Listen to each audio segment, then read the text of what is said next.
DJ skipped up 30 flights of stairs to Mrs. Jewell's room. He was grinning from ear to ear, from nose to chin, from here to there, and back again.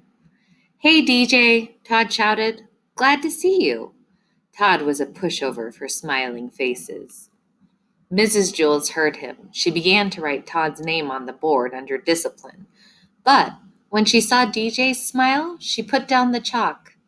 "Good morning, DJ," she said. "What are you so happy about?" DJ grinned and shrugged his shoulders. Mrs. Jules smiled. Damon looked over at the smile on Mrs. Jules' face, and then at Todd's, and finally at DJ's. Then Damon smiled too. His smile was almost as big as DJ's. They were best friends. Once they saw the two of them smiling, the rest of the class couldn't help but smile.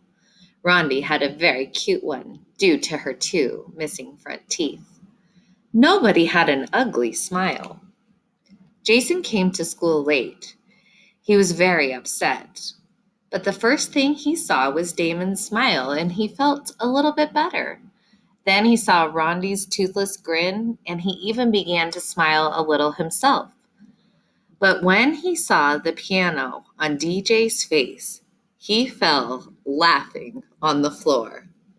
Everybody started to laugh, even Kathy, and she hardly ever laughed except when someone hurt himself.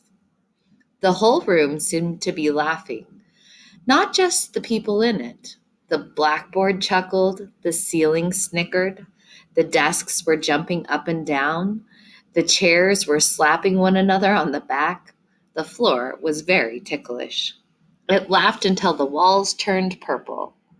The waste paper basket started to sing, and all the pencils stood up and danced. Finally, things began to settle down.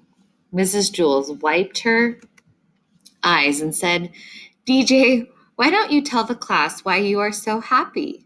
At least let us know what we are all laughing about."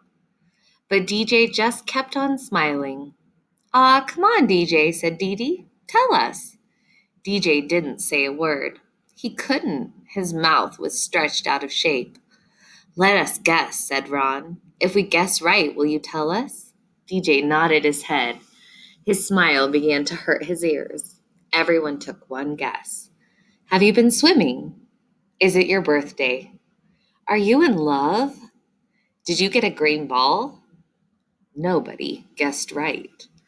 At recess, DJ was still smiling. Lewis, the yard teacher, called, "Hey, DJ, come here."